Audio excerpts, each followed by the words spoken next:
Alright, I'm here with 6 questions. But before that, remember last week how I told you as soon as you help me finish all my homework, I'll go pick out a couple of stickers and then fill in my blank book which does not have anything, my name or nothing on it.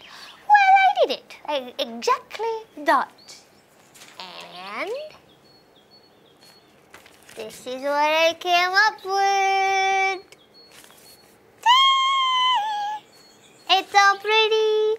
I love it so very much. I know I was supposed to put a big sticker and say Dobby's book on it, but I couldn't find a sticker yet, so I decided to be creative. I made these letters by myself and then pasted it because my teacher was like, whose book is this? It's Dobby's book. So, Dobby's book. So then the next time my teacher sees it, she knows it. And she did see it.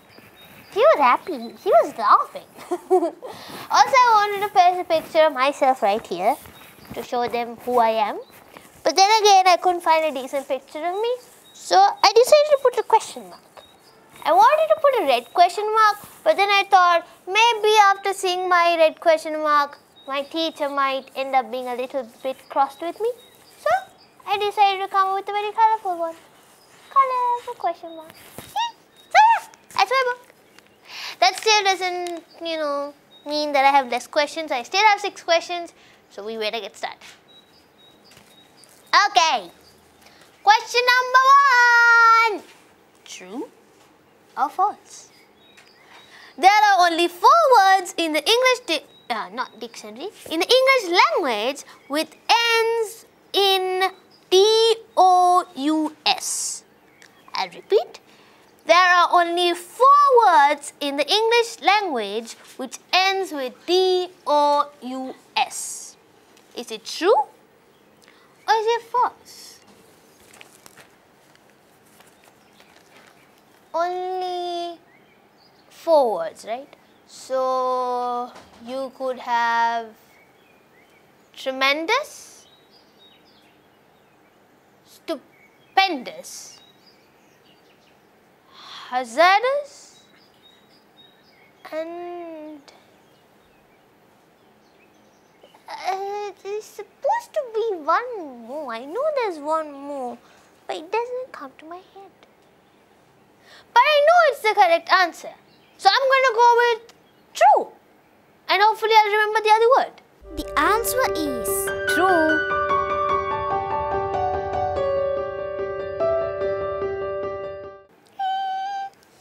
I was correct. So I remember the words. It's tremendous, stupendous, hazardous, and horrendous. I wrote it down. So you have tremendous, horrendous, stupendous, and hazardous. So now you know there are only 4 words in the English language that ends with the D-O-U-S. They are tremendous, stupendous, horrendous, and hazardous. So tremendous means something great. Tremendous support, a lot. That's what tremendous means. Horrendous is when something is horrific. It's scary to look at. It's horrendous. Then there is stupendous. It's, let's say, something that's great. It's amazing. It's stupendous. Then you have hazardous. Chemicals that could be a hazard for you, that could be bad for you, something negative. That's what hazardous means. It's a disaster. So yeah. Okay. So you now know the meaning and you know the 4 words which are the only 4 words that in the English language that ends with the D-O-U-S. They are, say with me, tremendous, horrendous, stupendous, hazardous. Good. Okay. Question number 2. Which animal has the world's largest eyes?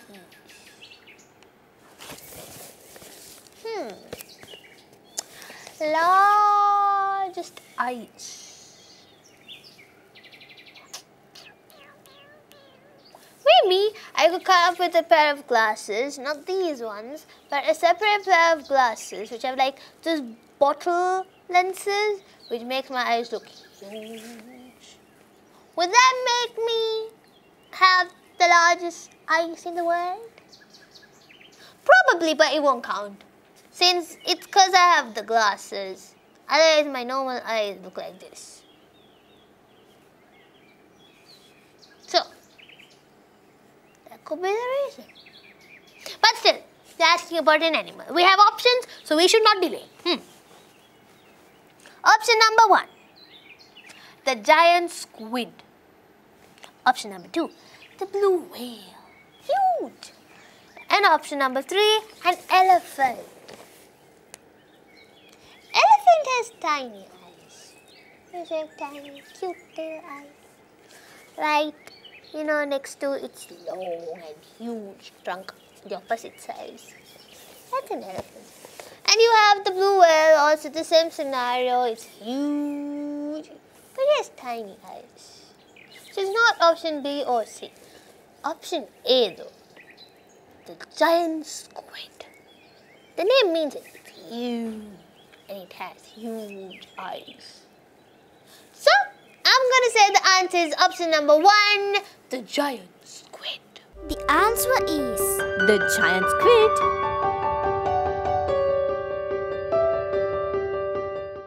I was correct.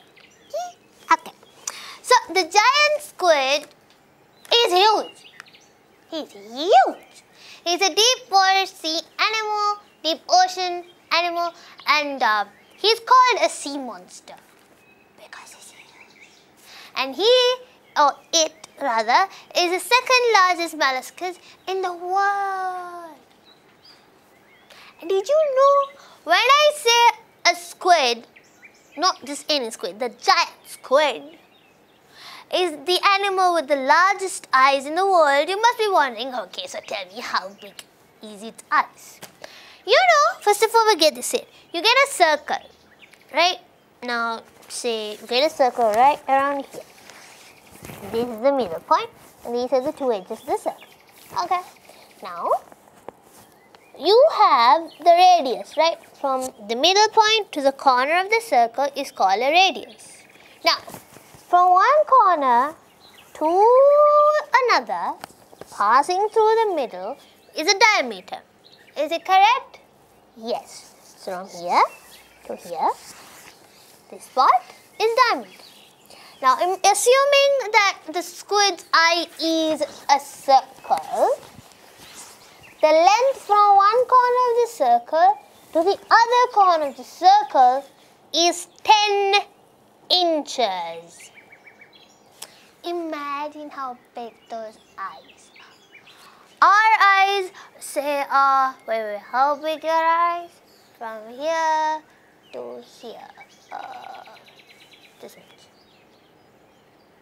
This could be an inch. Like this, 10 times. 10 inches. That's a huge eyeball. The squid has 2 of those. 2 humongous eyeballs. So imagine how big those eyeballs are. So is it a surprise that the giant squid has the largest eyes in the world? No, it's not. And now you know why. Good. Let's move on to our next question. Okay. Question number 3. Fact or fiction? Cat urine glows under black light. What did I just say if you're confused? Well, this is what I said. You know cat pee-pee? Now, if you put cat pee-pee under black light, the cat urine, the black urine, the cat urine will glow. Is it true or is it false? That's the question. Well, as far as I know, all body fluids they glow under black light. And when it comes to cats. At night, you look at them, they have night vision, literally. And you look at their eyes, they glow. So I don't think it will be a surprise that the cat urine is also, known to glow under black light. So, going with the trend of the cat's, eyes glowing in the dark and all that, I'm going to say the answer is A. True. The cat urine glows in black light. The answer is True.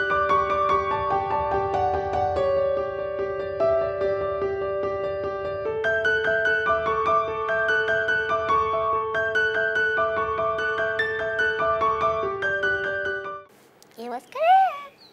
Now, do you know why exactly a cat's urine glows under black light? It's because cat urine contains phosphorus. Phosphorus glows under black light.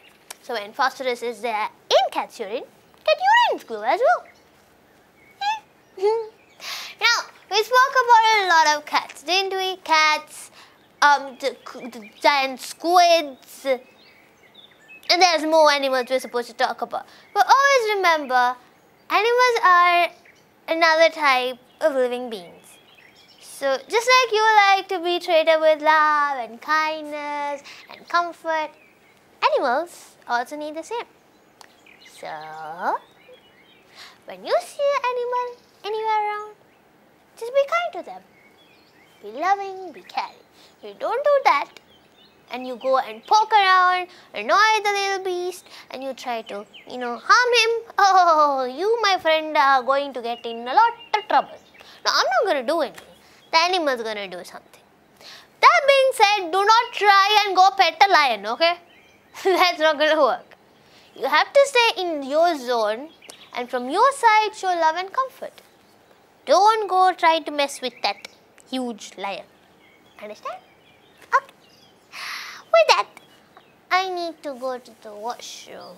We spoke about cat urine, and now I want to go to the washroom. So you stay right there. I'll be right back.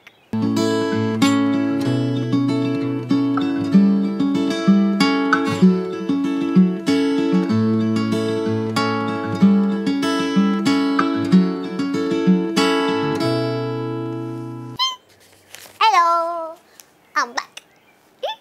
Yeah, my washroom problem is solved. I'm back. Alright, let's go to our fourth question. Which planet in our solar system rotates clockwise? Mercury, that's option number 1. Neptune, that's option number 2. And Venus, option number 3. You know what clockwise and anti-clockwise means, right? Clockwise as in how the clock rotates. Anti-clockwise is the opposite way. Okay, so say for example, you have 12, you have 6, you have 9, you have 3. So 12, 6, 3, 9. Okay? Clockwise would be when it goes from, say, where's 1? 1. Goes from 1 to, oh wait, I confused. What was I going to say now? Oh, my bad. Wait. Here's 12, here's 6, here's 3, here's 9. Okay, so this makes sense. So, if you start with 12, you have 1, 2, 3, 4, 5, 6, 7, 8, 9, 10, 11, 12. Right? So, this way, starting from the right, coming to the left is called clockwise. When you go 12, 11, 10, 9, 8, 7, 6, 5, 4, 3, 2, 1, that's anti-clockwise. You go from your left side to the right side. Yeah. So, all planets are known to rotate anti-clockwise, but there is one planet in our solar system that goes clockwise. They're asking us what planet it is. We have 3 options, like I mentioned before. Option number 1, which is Mercury. Second is Neptune. Third is Venus.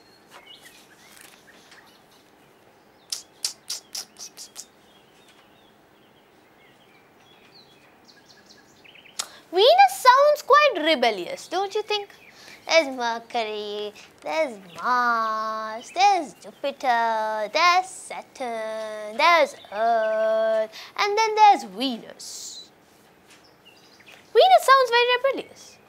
So I think Venus is the planet that goes clockwise. So I'm going to say the answer is option number 3, Venus. The answer is Venus.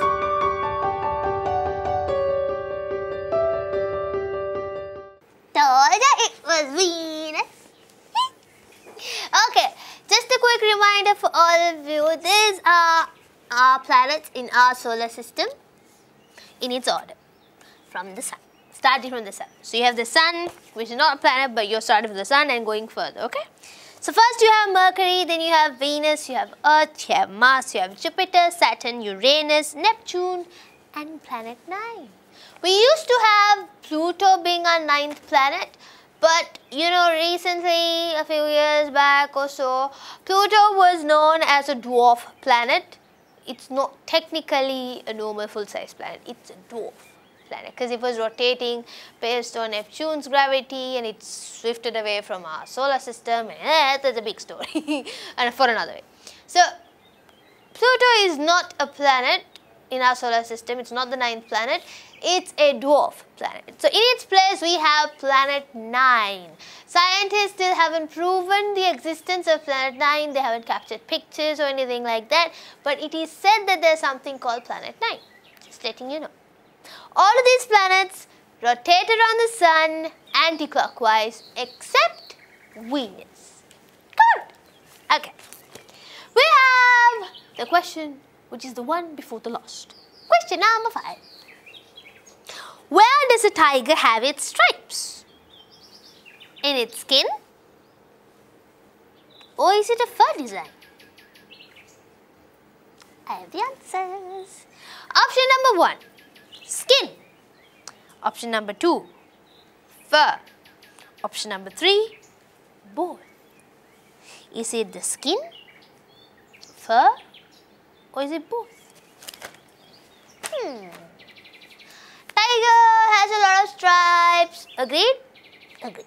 It has whiskers. Agreed? Agreed. It has a tail. Agreed? Agreed. It has 4 paws. Agreed? Agreed. It has very sharp claws. Agreed? Agreed. And it could be very harmful to be in here. Agreed? Agreed. Okay. So when it comes to tigers, you must have seen that it has very distinct stripes. So our question is asking us whether the stripes are on the tiger's skin or is it just a mere fur design. So options were A being skin, B being fur, C being both. What could it be? Maybe the tiger must be having skin that is striped and the fur growing on top of this skin is also striped. Like the color comes based on the location it is there on the skin. So if it's on the reddish place, then the fur will be red. If it's on the black place, it will be black. Isn't it possible? It could be, right? It could be the case. You know what? I'm going to go with it. I'm going to say the answer is option 3, both. The answer is Both.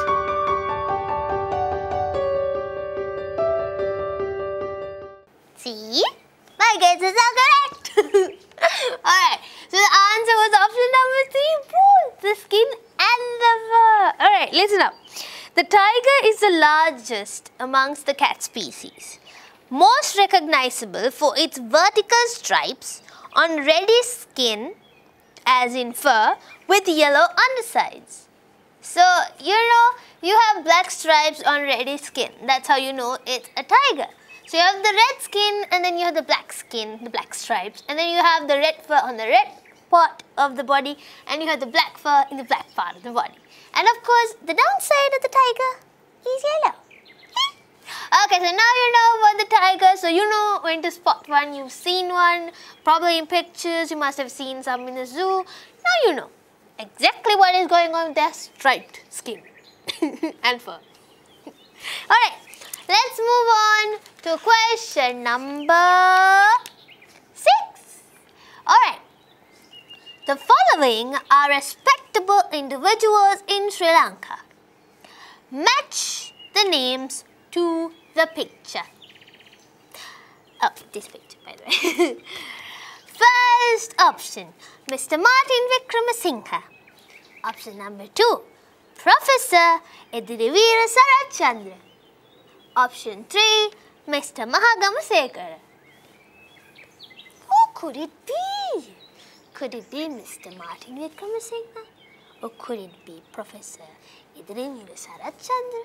Or could it be Mr. Mahagamasekara? Ding, ding, ding. I know the answer.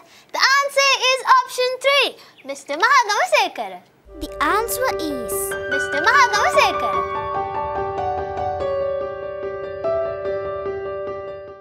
Facts. Okay. Mr. Mahagamasekara is a Sri Lankan poet. Oh God. Lyricist. Lyricist. Okay. Playwright, novelist, artist, translator and filmmaker. He is considered to be a significant figure in Sinhalese poetry and literature. Mr. Mahagamasekara is best remembered as a poet and songwriter, with several of his works even becoming popular songs in Sri Lanka. His works occasionally have an introspective Buddhist-influenced outlook. His poems and songs remain widely quoted on the island nearly 30 years after his death.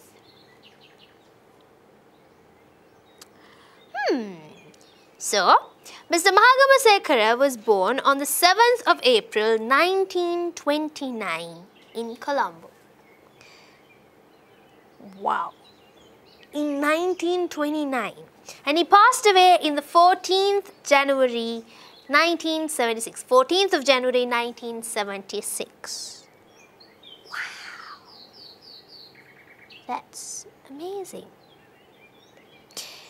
He had his initial education at Kirindivela Mahavidyalaya. He started life as an artist, and although in his later paintings and book covers he tended towards modern art, he got a thorough grounding in the forms and techniques of formal art at the Government School of Fine Arts, of which he later became the principal.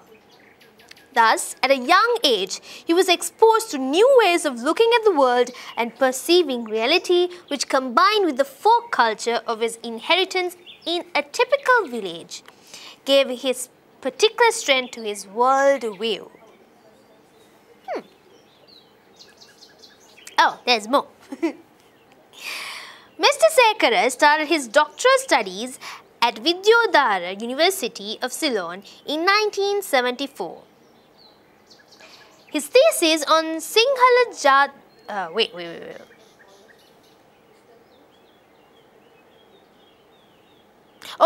His thesis on the influence of rhythm on the Sinhala prose and poetry was submitted to the University in 1975 at the time of passing away in 1976. He was attending to the final editing of the thesis as recommended by the supervisors. So he died in the year 1976, and in 1975 he submitted his thesis, which is Influence of Rhythm on the Sinhala Prose and Poetry. And at the time of passing away in 1976, he was attending to the final editing of the thesis as recommended by the supervisors. That's unfortunate. Mr. Mahagamasekara started his artistic and creative career as a painter. He contributed to every branch of literature. He wrote short essays and plays to Sinhala weekly papers and magazines, published several novels and poetry, and wrote over 100 songs. Many of his songs were vocalized and music directed by Pandit W.D. Amardeva. He wrote and produced the musical play Swarna Tilaka, which was critically acclaimed. Wow! Sri Lanka has a lot of talented literature. We have poets, we have lyricists, you have essayists, you have novelists, you have playwriters. So many of them. We have a rich culture. We should appreciate it more, shouldn't we? So, in your free time, in your downtime, while you play around, while you have friends with your family, you get used to the modern ages, do give a little bit time for visiting back to your culture, visiting back to your roots. Go watch plays, go watch stage dramas, listen to cultural music, songs that came way before you were born. Just listen, absorb, learn new things and get to know more about your culture. It doesn't hurt. So yeah, that was the end of all of my 6 questions. Thank you so very much for helping me finish this off. If it wasn't for you, I would not have finished it in the first place. Anyways, if you have any questions that you want me to answer, doubts, or any clarifications you require, don't worry, send all of those questions and doubts to that address right over there. Also, don't forget to call us on that number right there as well. If you want, you could send me your questions or your thoughts on WhatsApp and Viber. And also you can send me messages or as in DMs through Instagram, Facebook or Twitter. You missed a couple of questions, require revision, don't worry, head on over to our YouTube channel and check it out. Alright, so that's the end of today's questions. Once again, thank you so much. I shall meet you next week with a lot of questions again. Till next time, Dobby out!